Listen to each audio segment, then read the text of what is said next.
তৃতীয় মোদী সরকারের দ্বিতীয় পূর্ণাঙ্গ বাজেট পেশ করলেন কেন্দ্রীয় অর্থমন্ত্রী নির্মলা সীতারামন। আজকের বাজেটে সবচেয়ে বড় ঘোষণা 12 লক্ষ টাকা আয়ে আয়কর দিতে হবে না। এছাড়াও 75,000 টাকা পর্যন্ত স্ট্যান্ডার্ড ডিডাকশন থাকছে। এই সুবিধা মিলবে নতুন কর কাঠামোতে। দেখে নেওয়া যাক আয়করে ঠিক কি পরিবর্তন করা হলো নতুন কর কাঠামোতে। নির্মলার ঘোষণা অনুযায়ী বছরে 12 লক্ষ টাকা পর্যন্ত আয়ে কর সম্পূর্ণ ছাড়, তার উপর 75,000 টাকা পর্যন্ত স্ট্যান্ডার্ড ডিডাকশন, অর্থাৎ 12,75,000 টাকা পর্যন্ত কোনো আয়কর দিতে হবে না। কিন্তু আপনার আয় যদি 13 লক্ষ টাকা হয়ে যায় তাহলে 16 লক্ষ টাকা পর্যন্ত এবং 15% হারে আয়কর দিতে হবে। মধ্যবিত্তদের জন্য 13টি ঘোষণা রয়েছে আজকের বাজেটে। 12 লক্ষ টাকা পর্যন্ত আয়ে দিতে হবে না আয়কর। বেতনভোগীদের জন্য কর সীমা 12.75 লক্ষ টাকা এবং স্ট্যান্ডার্ড ডিডাকশন 75,000 টাকা। প্রবীণ নাগরিকদের জন্য কর ছাড় দ্বিগুণ করা হয়েছে। টিডিএস এর সীমা বাড়িয়ে 10 লক্ষ টাকা বাড়িয়ে দেওয়া হয়েছে।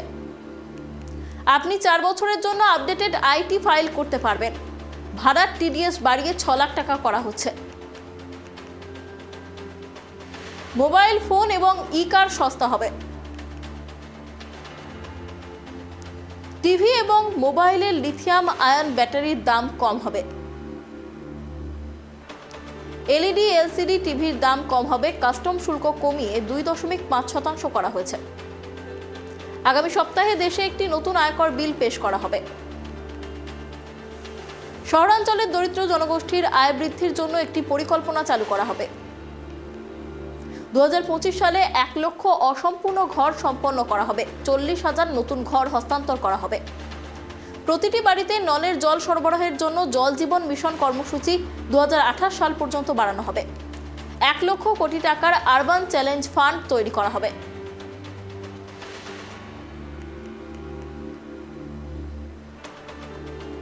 আজকের বাজেটে কৃষকদের জন্য কি গুরুত্বপূর্ণ ঘোষণা রয়েছে সেদিকে নজর রাখবো। কিষাণ ক্রেডিট কার্ডের সীমা 3 লক্ষ টাকা থেকে বাড়িয়ে 5 লক্ষ টাকা করা হয়েছে। দেশে প্রধানমন্ত্রী ধনধান্য কৃষি প্রকল্প শুরু হবে। 100টি জেলা এতে উপকৃত হবে। দুগ্ধ ও মাছের চাষের জন্য 5 লক্ষ টাকা পর্যন্ত ঋণ। সামুদ্রিক পণ্য সস্তা হবে। কাস্টম শুল্ক 30% থেকে কমিয়ে 5% করা হবে। বিহারের কৃষকদের সাহায্য করার জন্য মাখনা বোর্ড গঠন করা হবে। মিথিলা অঞ্চলে পশ্চিম কোশি খাল প্রকল্প শুরু হবে। 50,000 হেক্টর জমির কৃষকরা এতে উপকৃত হবেন। ডাল ফসলে স্বয়ংসম্পূর্ণতা অর্জনের জন্য 6 বছরের মিশন নির্ধারণ করা হয়েছে। গ্রামীণ প্রকল্পগুলিতে পোস্ট পেমেন্ট ব্যাংক পেমেন্ট পরিষেবা সম্প্রসারিত করা হবে। তুলা উৎপাদনের জন্য 5 বছরের কর্মপরিকল্পনা নেয়ার কথা বলা হয়েছে বাজেটে। আসামের নামরূপে একটি নতুন ইউরিয়া প্ল্যান্ট স্থাপন করা হবে।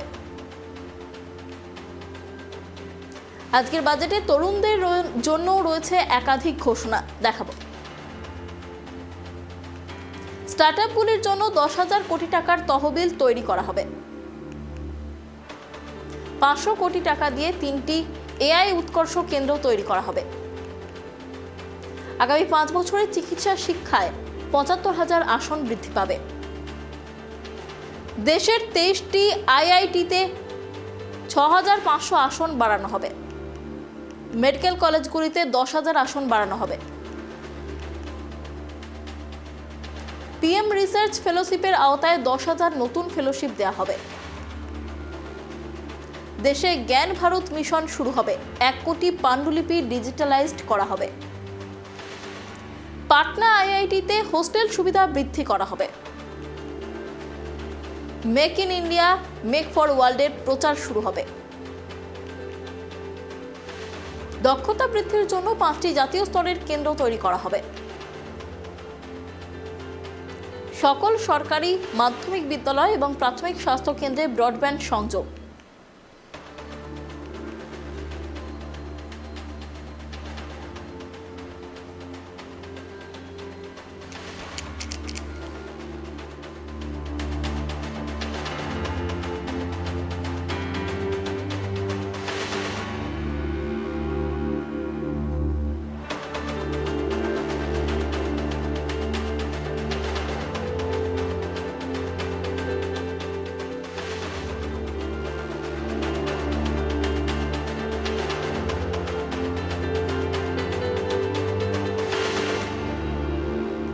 আজকের বাজেটে ব্যবসায়ীদের জন্য রয়েছে একাধিক গুরুত্বপূর্ণ ঘোষণা, দেখাবো। এমএসএমই ঋণ গ্যারান্টির সীমা 5 কোটি টাকা থেকে বাড়িয়ে 10 কোটি টাকা করা হবে। সমাজ কল্যাণমূলক কাজে সারচার্জ বিলুপ্তির প্রস্তাব। 7টি শুল্ক হার অপসারণ করা হবে, এখন দেশে 8টি শুল্ক হার বহাল থাকবে। দেশের দ্বিতীয় স্তরের শহরগুলিতে গ্লোবাল ক্যাপাবিলিটি সেন্টার তৈরি করা হবে। দেশকে খেলনা উৎপাদনের একটি বৈশ্বিক কেন্দ্র হিসাবে গড়ে তোলার জন্য জাতীয় পরিকল্পনা গ্রহণ করা হবে। জুতো ও চামড়া সেক্টরের জন্য ফোকাসড প্রোডাক্ট স্কিম চালু হবে। প্রকল্পটি 22 লক্ষ লোকের কর্মসংস্থানের সুযোগ তৈরি করবে। বিহারে জাতীয় খাদ্য প্রযুক্তি ইনস্টিটিউট প্রতিষ্ঠিত হবে। ক্ষুদ্র উদ্যোগের জন্য 5 লক্ষ টাকার সীমাসহ কাস্টমাইজ ক্রেডিট কার্ড চালু হবে। প্রথম বছরে 10 লক্ষ কাস্টমাইজ ক্রেডিট কার্ড ইস্যু করা হবে। শহরের ব্যবসায়ীদের জন্য প্রধানমন্ত্রী স্বনিধি প্রকল্পের ঋণের সীমা 30,000 টাকা পর্যন্ত বৃদ্ধি।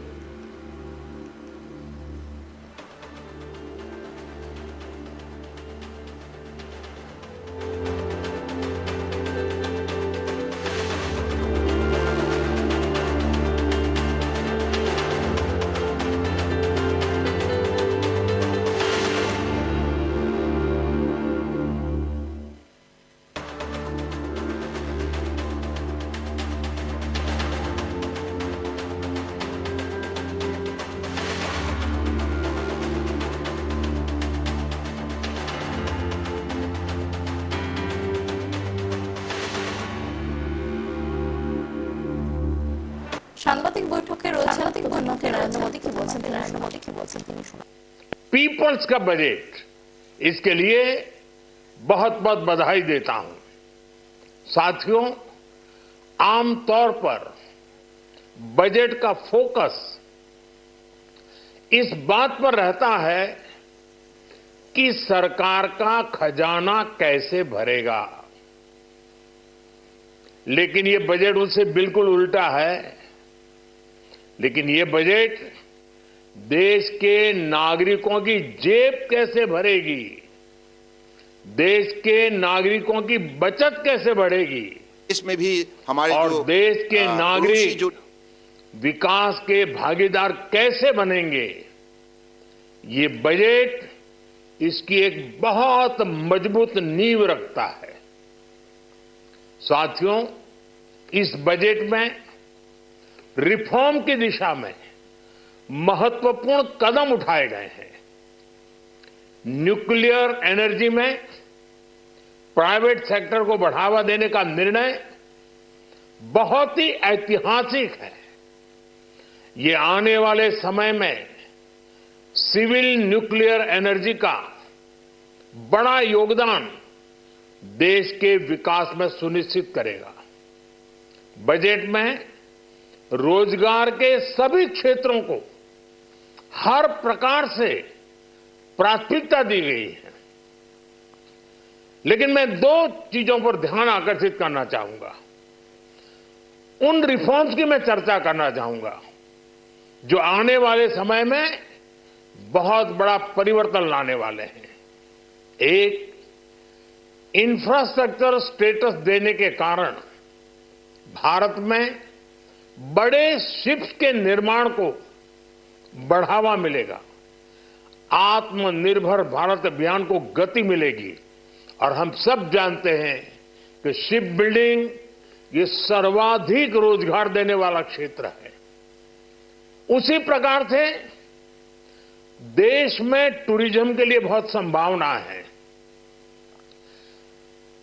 महत्वपूर्ण 50 टूरिस्ट डेस्टिनेशन, वहां पर जो होटल्स बनाएंगे, उस होटल को पहली बार इंफ्रास्ट्रक्चर के दायरे में लाकर टूरिज्म पर बहुत बल दिया है। इससे हॉस्पिटैलिटी सेक्टर को, जो रोजगार का बहुत बड़ा क्षेत्र है, और टूरिज्म जो रोजगार का सबसे बड़ा क्षेत्र है, एक प्रकार से चारों तरफ रोजगार के अवसर पैदा करने वाला एक क्षेत्र को ऊर्जा देने वाला काम करेगा। आज देश विकास भी विरासत भी इस मंत्र को लेकर चल रहा है। इस बजट में भी इसके लिए भी बहुत महत्वपूर्ण और ठोस कदम उठाए गए हैं।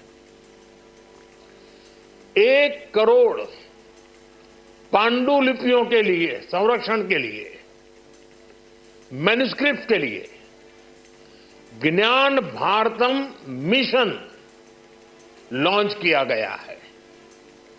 साथ ही भारतीय ज्ञान परंपरा से प्रेरित एक नेशनल डिजिटल रिपोजिटरी बनाई जाएगी, यानी टेक्नोलॉजी का भरपूर उपयोग किया जाएगा और हमारा जो परंपरागत ज्ञान है उसमें से अमृत निचोड़ने का भी काम होगा।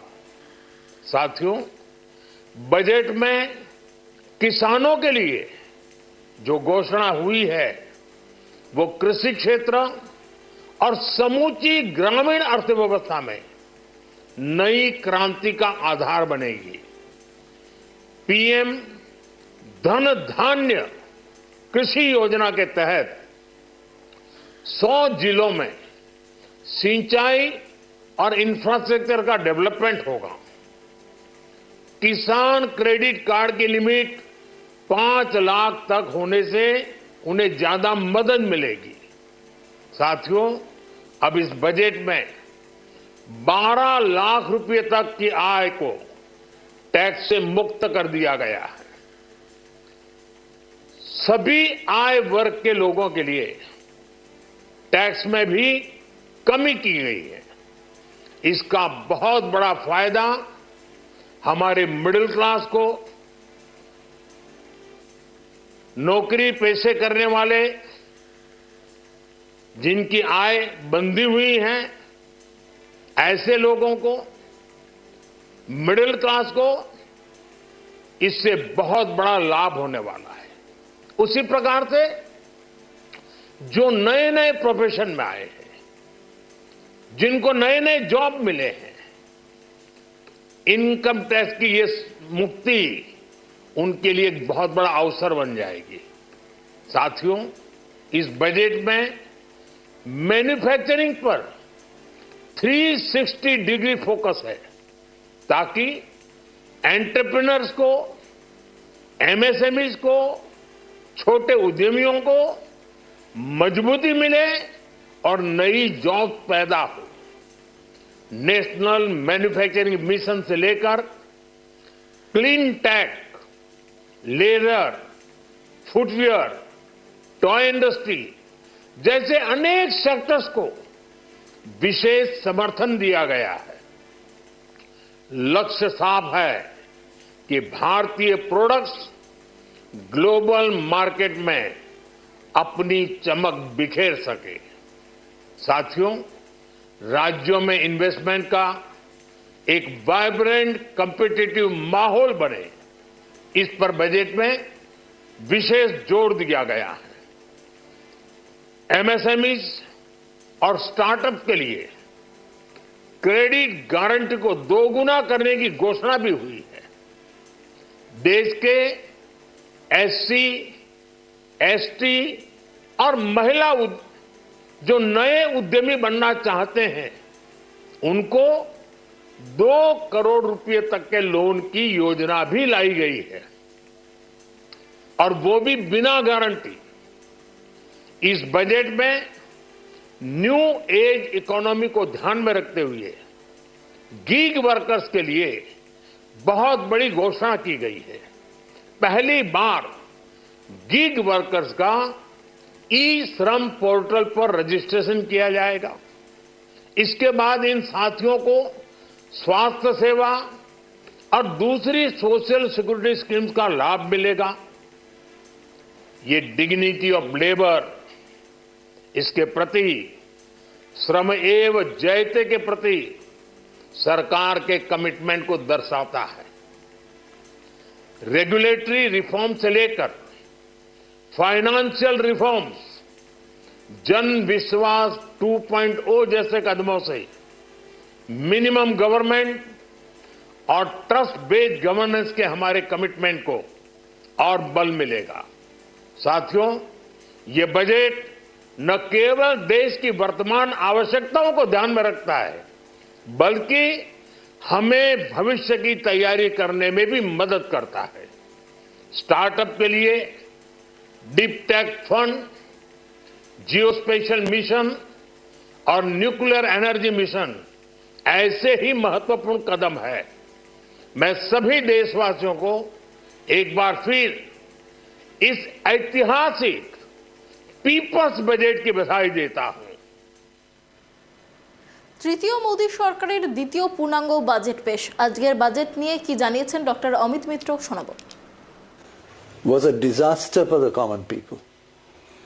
And there is a deep-rooted conspiracy indicated by a lot of experts today. Aside from that, of course, we'll come to the tax cut, so-called tax bonanza, in a moment.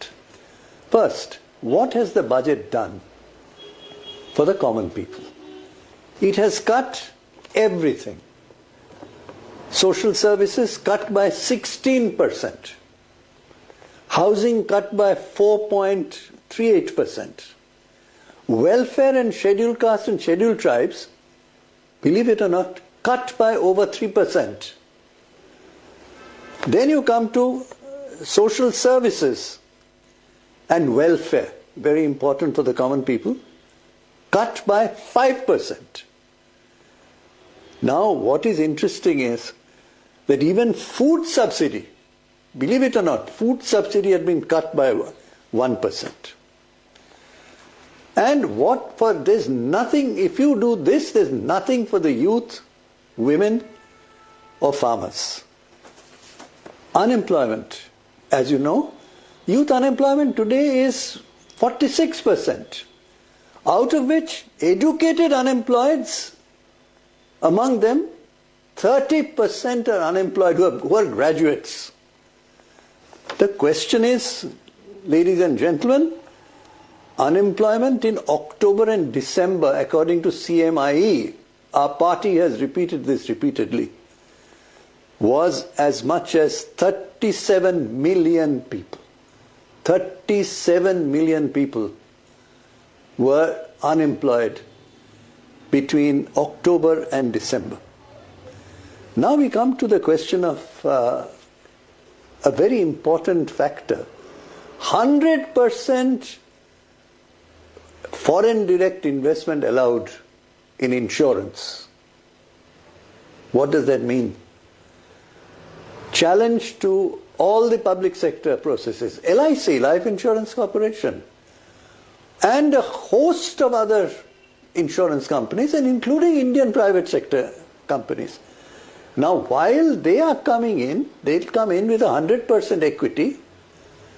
When our state asks for GST on insurance, including life insurance, to be reduced from 18% goods and services tax to 0, because it's only punishing people who are taking insurance, the central government did not allow it, it postponed it. That leads me to the question, is there some kind of a conspiratorial process here that foreign direct investors come in 100% equity, but the GST remains at 18% for insurance for the common people? Who benefits from this? I leave it to you to understand. Now I go to the second question that's very, very important today. That question relates to manufacturing. Yes, the survey has directly said growth rate has been cut. But question is, manufacturing is only 15% of our GDP. And the promise was to take it to 25%. What is there in the budget which is going to take manufacturing to that 25% target of Mr. Modi? Remains at 15%. So how will you get higher growth? Naturally, growth is tumbling and conservative in its expectations. So friends, the question before us is, what has the budget done for the common people? it has consistently cut. Okay, taxes from 7 lakhs threshold has been raised to 12 lakhs. So 12 lakh level income of 12 lakhs will not pay taxes. But remember, friends, inflation is raging. Nothing in the budget to control inflation. আজকের budget নিয়ে অভিষেক বন্দ্যোপাধ্যায়ের কি প্রতিক্রিয়া শোনাবো। Budget में आम आदमी के लिए कुछ नहीं है, क्योंकि आपको पता है कि इस साल बिहार में चुनाव है, तो बिहार का चुनाव को सर में रख के उन्होंने पूरा बिहार के लिए एक बजट रोल आउट किया है, जहाँ पे हर चीज बिहार को दिया है। पिछला बार भी 2024 में जुलाई में जब बजट पेश किया था तो आपने देखा था सब कुछ आंध्र प्रदेश और बिहार के लिए किया गया था। तो आंध्र प्रदेश का तो चुनाव हो गया, अब इस साल बिहार में चुनाव है। आंध्र प्रदेश में 4.5 साल कोई चुनाव है नहीं, सब कुछ बिहार के लिए किया गया है। और जहाँ तक बंगाल का सवाल है, पिछले 10 सालों में जब से ये सरकार सत्ते में आई है, जब से बीजेपी सदन चला रहे, जब से सरकार बनाई है 2014 साल से आज तक कुछ नहीं मिला बंगाल को, और आज भी इस बजट में बंगाल के लिए कुछ नहीं है। ये दुखद है, अनफॉर्चुनेट।